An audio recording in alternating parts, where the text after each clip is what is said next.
Merci beaucoup. Moi, c'est l'honorable Jacques-Claude Gaza. Je suis président du caucus des parlementaires de l'Ituri, élu du territoire d'Aou dans la même province.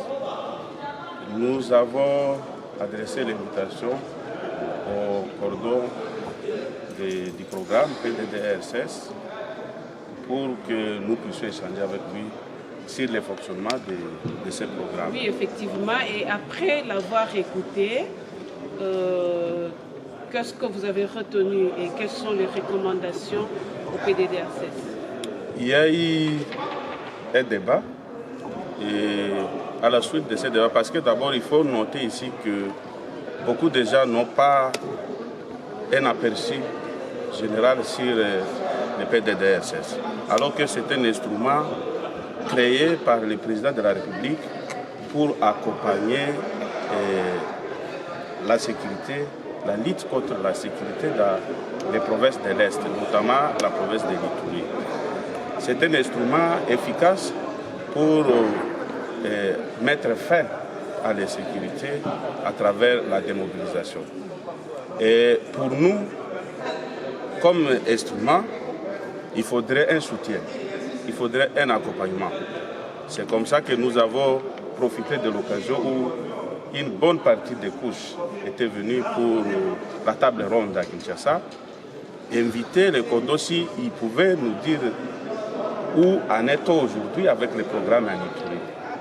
Il y a eu plusieurs aspects que nous avons examinés, notamment l'aspect financement, qui d'ailleurs fait problème au stade actuel. Et il y a aussi d'autres aspects, des aspects techniques qui accompagnent les projets, qui accompagnent les programmes. Pour nous, c'est le sentiment de joie comme caucus des parlementaires de l'Ituri pour qu'un responsable national vienne parler devant les couches qui devra l'accompagner. Mais parce que tout part du financement, tout part des moyens, nous, devant vos micros ici, nous faisons directement un plaidoyer auprès du gouvernement. Et nous allons accompagner ces plaidoyers avec une note technique que le caucus va adresser à son Excellence, Monsieur le Premier ministre, pour qu'on accorde des terrains, non seulement des terrains, mais d'urgence au financement. Parce que les dossiers évoluent, selon ce que nous avons suivi ici, les dossiers seraient déjà au niveau du budget.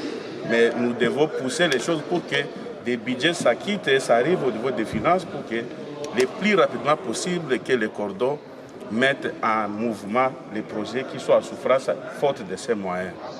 Parce que et le président de la République, et le gouvernement, et les deux chambres du Parlement, et la population congolaise entière aspirent à cette paix à l'est du pays.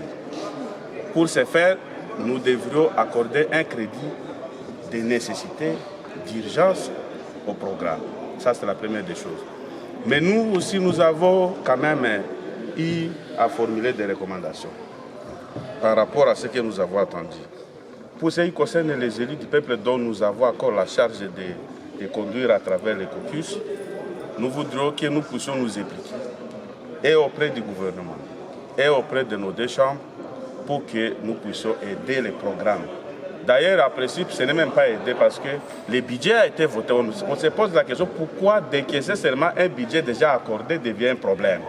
C'est juste rappeler le gouvernement à ces sujets. Mais de deux, au programme, il y a eu un problème qu'on a constaté et nous avions demandé au cordon d'en tenir compte à travers l'opérationnalisation de la décentralisation dans la gestion des programmes.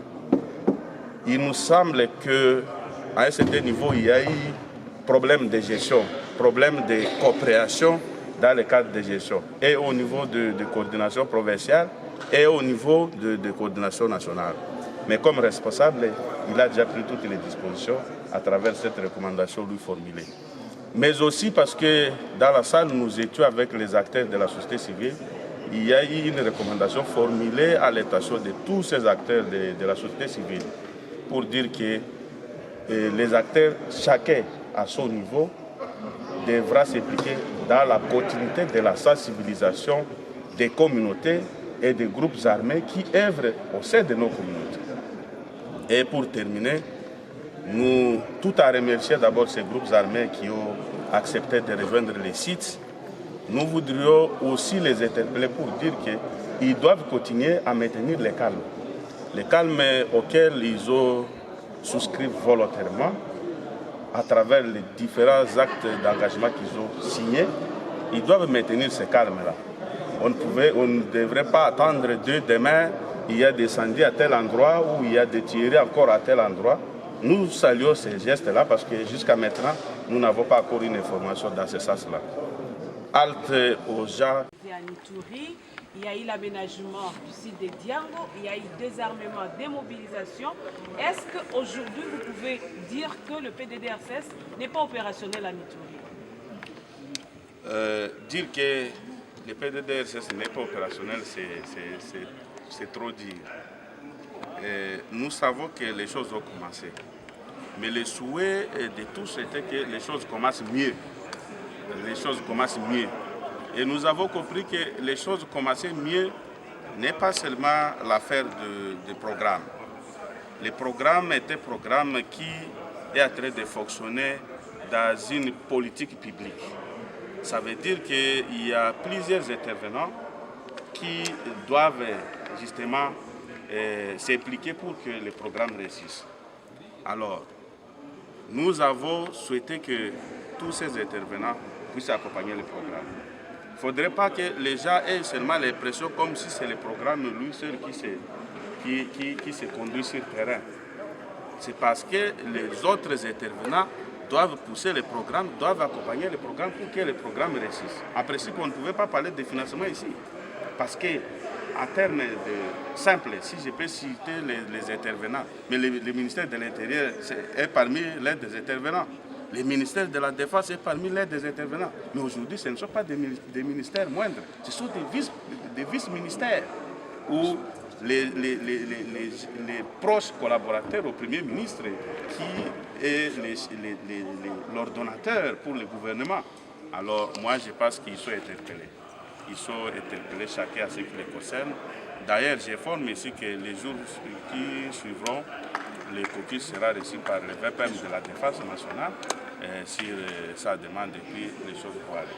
Kwa kumalizia, ujumbe ndogo tu kwa Kiswahili kwa wakaaji wote wa Ituri kuhusu amani. Nitaongea Lingala. Okay. Nitaongea Lingala parce que Cordo nafanya déjà interview ya Swahili. Bon, nalingi na tondo nano Cordo ya programme botondi parce que même à terme ya pourcentage bakoki koloba ezali moins de 10%. Donc tozali nano na se mingi. Alors eliki ya bato nyonso ezali ete eloko oyo parenge programme oyo ekoki kokomisa biso na suka. Suka, ça veut dire que pour mettre fin par rapport na ba groupe armé oyo bazali kotambola na province na biso mobimba na ba territoire nyonso lelo. Alors nakanisi tozali na sentiment ya joie mpona oyo toti kosala lelo.